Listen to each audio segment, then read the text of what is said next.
This is the second of two consignment inventory videos, and in this one we're talking about your supplier's inventory held by you. So to help explain consignment inventory, we've got this graphic. In the first case, your supplier sends inventory to you on consignment, and you hold it, you sell it, but you don't have to pay for it until you've sold it.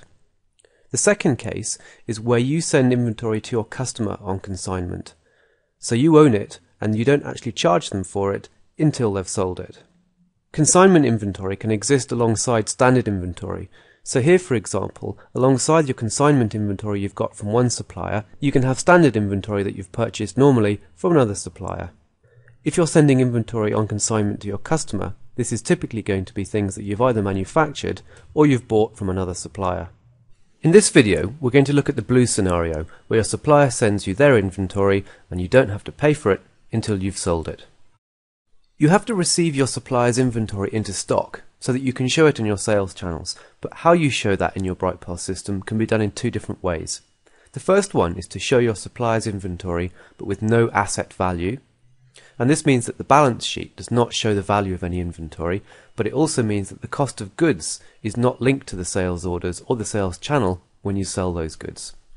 The second option is to show your inventory with an asset value in your Brightpearl balance sheet, and that's going to be done separately from other inventory. I'll show you how to do that. In this case, the cost of goods sold are linked to specific sales and the channel, but it does require a little bit of extra work. I'll show you both of these and you can choose which one you want to use. The first scenario is where we're not going to record any asset value or inventory value on our balance sheet. And you might want to do this because you don't actually own the inventory, so you might not want it to appear anywhere on your accounts. The first step is to receive the inventory pretty much as normal, so you create a purchase order to record the incoming inventory, but you record it when you receive it at zero value. And then later you receive the invoice at zero value. Then when you sell the items, you fulfill and ship the sale as normal, but there's not going to be a cost of sales accounting entry because the goods you've just sold don't have an asset value. What you need to do is then tell your supplier what you've sold so that they can bill you for it.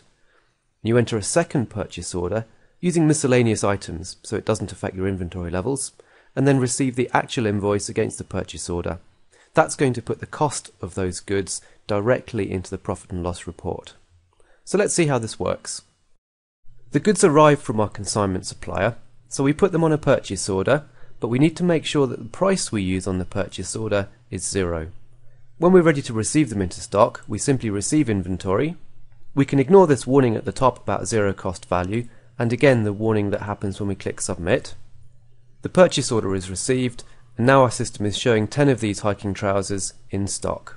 No accounting transaction has been made because there's no price on this purchase order. It's not essential, but to tidy things up, what you can do is you can receive an invoice against the purchase order to fully mark it as completed. There's no real invoice reference here because your supplier hasn't sent you the invoice yet, but this just prevents it from hanging around and getting in the way when you're looking for uninvoiced purchase orders. The benefit of leaving it open, however, not invoiced, is that you can actually unreceive some of the inventory if you need to send it back to the supplier. So it's up to you whether you choose to receive the invoice against it or not. Now that we've got these trousers in stock, we can create sales and fulfill them just as normal. Because the inventory doesn't have any asset value, no cost of sales entry will be created when you ship the goods out note.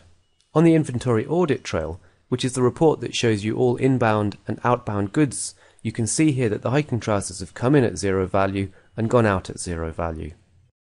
At the end of the week or the end of the month, we need to see what items we've sold that come from the consignment supplier. You can do this in a number of different ways, but probably the best one is reports, sales by product, and then filter this report to show products supplied by the relevant supplier. And of course, don't forget you have to connect the products to the supplier first, and there's a separate video to show you how to do that. So here we can see we've sold one pair of hiking trousers. We'd report this back to the supplier, who'd then send us an invoice. Let's say they're going to charge us $50 for these trousers.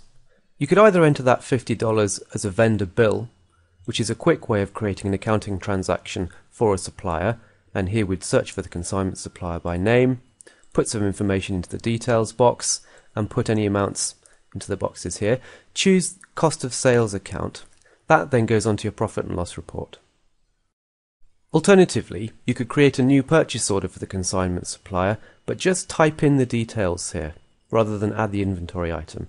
And just by typing the details, it allows you to choose the cost of sales account under the account codes section.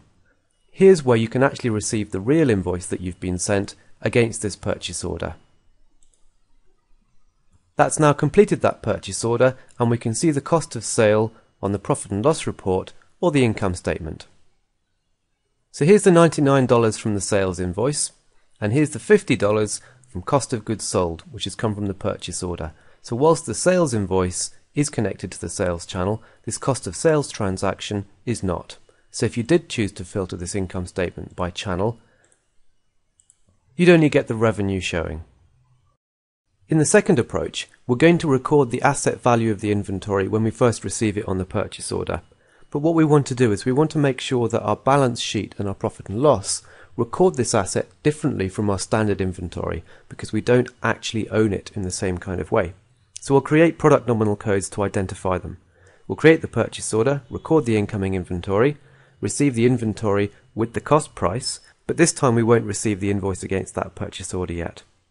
When you sell something, you fulfill and ship the sale just as normal, notify your supplier in exactly the same way we did before, but then receive the invoice against the original purchase order this time.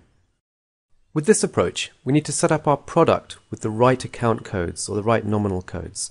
And you can see what I've done here is I've created an extra account code for consignment cost of sales and another one for consignment inventory. And you can do this under the accounting menu at Chart of Accounts. There's a cost price, which is what our supplier is going to charge us, and then we've got a retail price, which is double that. When you create a purchase order and add this inventory item to the order, you can see that the account code used is the one we've set up on the product. So when we receive inventory, with a unit cost this time, we can see that there's an accounting transaction created. It appears here at the top of the general ledger, and of course on the balance sheet as well. So at any point in time, you can see the value of consignment inventory you have in stock. When you add the product to a sales order, the same principle applies, but I didn't create a separate code here for revenue on consignment inventory. When we fulfill and ship it, Brightpearl will create an accounting entry for cost of goods sold. And because that inventory is tied to the sales order, and the sales order has been assigned a channel, that cost of sale entry is also assigned against the channel. So let's go and have a look at the general ledger, where at the top of the list we're removing the consignment inventory and adding a cost of sale for consignment. And we can see that on the income statement or profit and loss as well.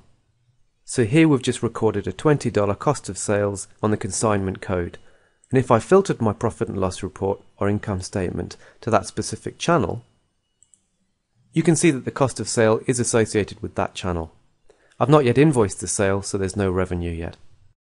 When the supplier sends you an invoice for the goods that you've sold during the month, you have to enter that invoice against the purchase order where you received the inventory.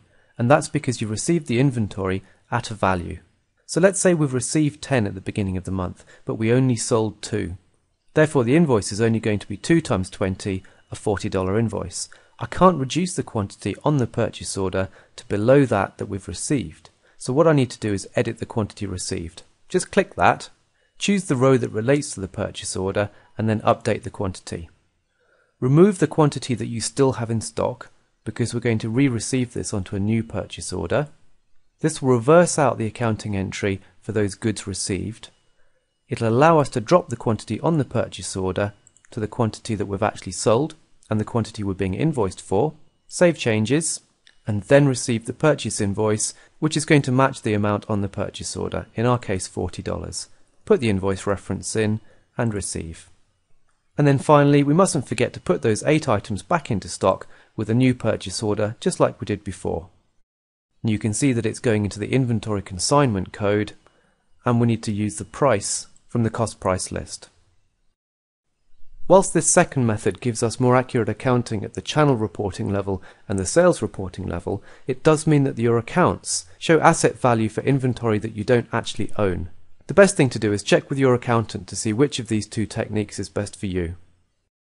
That takes us to the end of the video where we're talking about consignment inventory from a supplier. Don't forget to connect your products to suppliers and report back to them on what you've sold each period.